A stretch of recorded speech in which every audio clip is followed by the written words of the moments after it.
Once a language loses its last native speaker, it's considered a linguistic graveyard. Its sounds and structures destined to fade into oblivion. Forever lost. But what if that wasn't the end? What if, against all odds, a language silent for centuries could be brought back from the brink? What if a tongue truly dead could once again echo in the streets, fill our music, and shape our modern world? The story you're about to hear is more incredible than you can possibly imagine. How did this happen? How did a language unspoken for 17 centuries rise again? To find the answer, we must journey back to the late 19th century and meet a man with an extraordinary, some might say impossible, dream. Meet Eliezer Ben-Yehuda, a passionate intellectual living in a world where the Jewish people, scattered across continents, spoke a tapestry of languages: Yiddish in Eastern Europe, Ladino in Spain and the Ottoman Empire, Arabic in parts of the Middle East, but the ancient language that bound their history, Hebrew, was relegated to prayer and religious study. It was not a language of everyday life. Inspired by the wave of national revivals sweeping through Europe, Ben-Yehuda conceived a radical idea, an idea many considered utterly insane: to resurrect Hebrew, not just as a holy tongue, but as a living, breathing language for the modern age. He envisioned a future where Hebrew would be the unifying voice of his people, but he faced a monumental problem. Where do you even begin to speak a language that hasn't been used conversationally for nearly 2 millennia? He had a powerful dream, but no one to share it with in his chosen tongue. So, driven by unwavering conviction, he embarked on a bold and controversial experiment, a deeply personal endeavor to create the first native speaker of modern Hebrew inside his own home. What drastic measures did he take? And what were the consequences of raising a child in a language the world had all but forgotten? This is Itamar Ben-Avi, Eliezer's son. Born in Jerusalem in 1882, Itamar was to be the living embodiment of his father's linguistic dream. From his very first words, he was immersed solely in Hebrew. His father made a strict decree: no other language was to be spoken in their home. Imagine the isolation, the sheer pressure on this young child, growing up in a linguistic bubble, the sole voice of a language lost to time. For years, his only connection to the sounds of a revived Hebrew was his father.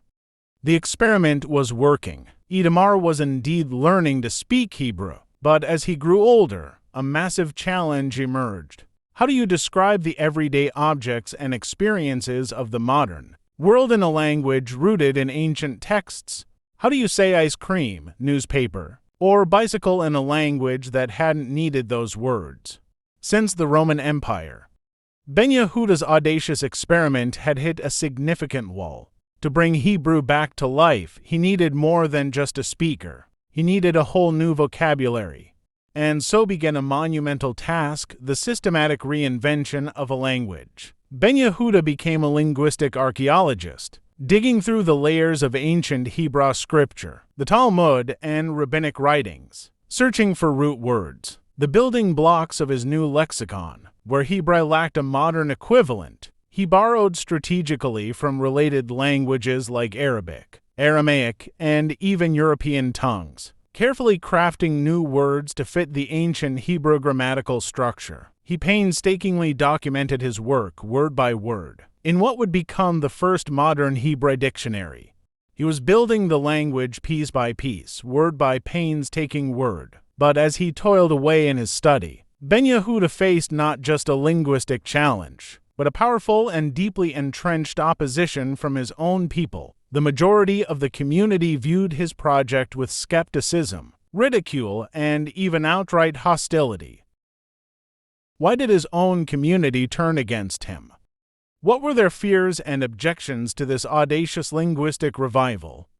For the ultra-religious communities, Hebrew was Lashon HaKadosh, the sacred tongue, the language of God and prayer. To use it for mundane, everyday conversations was seen as a sacrilege, a debasement of its holy purpose. Secular communities, on the other hand, had largely adopted the languages of their adopted homelands. They spoke Yiddish in Eastern Europe, German, Russian, French. These were the languages of commerce, culture, and modern life. Why revert to an ancient tongue with limited practical use? Ben-Yehuda's dreams seemed destined for failure, crushed under the weight of tradition and practicality. But he was a visionary, and he realized he was fighting a losing battle trying to convince the older generation. His hope lay not with the adults, but with the untapped potential, the open minds of the next generation.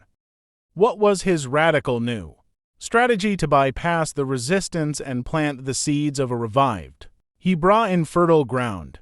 This was the turning point. Ben-Yehuda and his dedicated followers shifted their focus entirely. They understood that the key to a living language was its transmission to the young. They poured their energy into establishing schools where, for the first time in centuries, all subjects, from mathematics to history to science, were taught exclusively in Hebrew.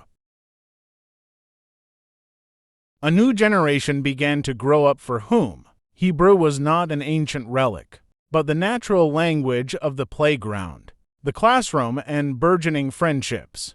They didn't know a world where Hebrew was silent.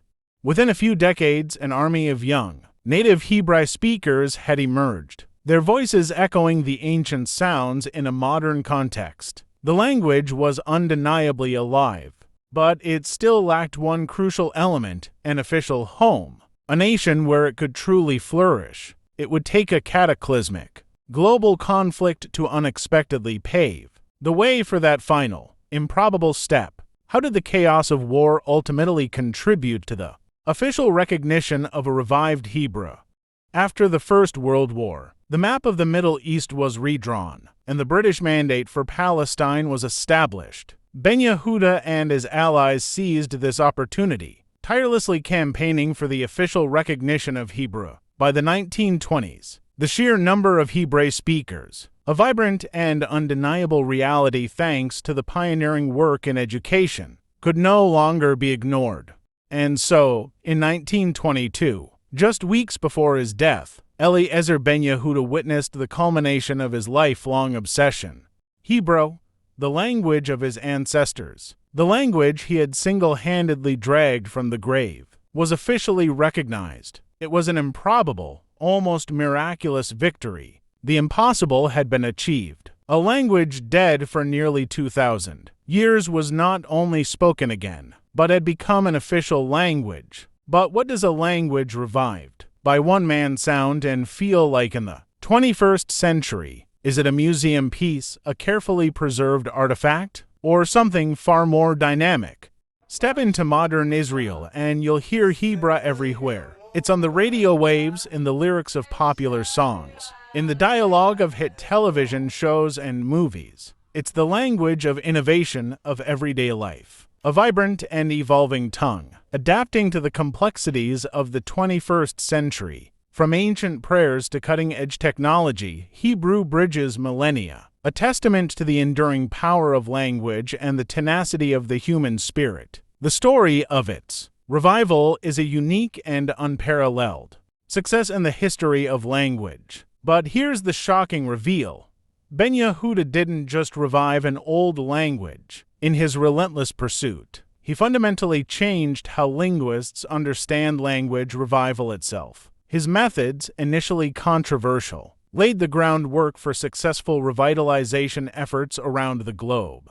The very idea that a truly dead language could be brought back to such widespread use was once considered a linguistic impossibility. Ben-Yehuda didn't just prove the naysayers wrong. He provided a blueprint, a source of inspiration and practical strategies for communities fighting to keep their own endangered languages alive.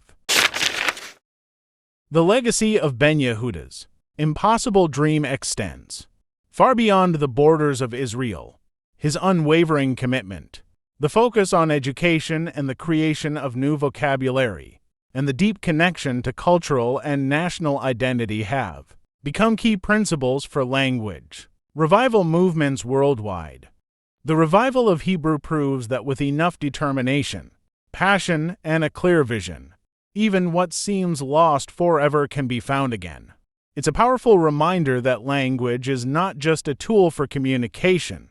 It's a vessel of culture, history, and identity, and its survival is worth fighting for. The story of the rebirth of Hebrew is truly an incredible one. What other forgotten histories or seemingly impossible triumphs should we explore next? Let us know in the comments below. If you enjoyed this journey through language and history, be sure to like this video and subscribe to our channel for more fascinating stories from around the world. You might also want to check out this video, Exploring the World's Most Endangered Languages. Thanks for watching.